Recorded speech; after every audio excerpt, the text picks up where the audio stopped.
Alright, so we're here at FESPA at the Wallpaper Factory. Let's have a quick walkthrough. What you see here, it all starts with a jumbo roll of raw material. That's 400 kilograms of paper.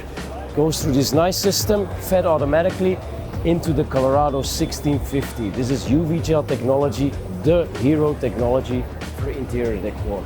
Gets printed, comes out of the printer, instant dry, and then it gets fed into the Photoba cutter. By the way, all these devices, they talk to each other, they're all synchronized.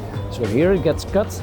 Once it's cut, it's fed into the rewinder unit. So this automatically makes rolls out of it. If you take a close-up, we see these things here. These actually tape it down. So actually, the finished roll comes actually completely with a tape.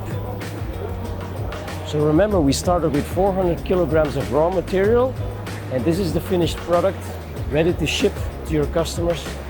And you didn't see any operator inside, completely automated. That's the Wallpaper Factory for you. Welcome to FESPA.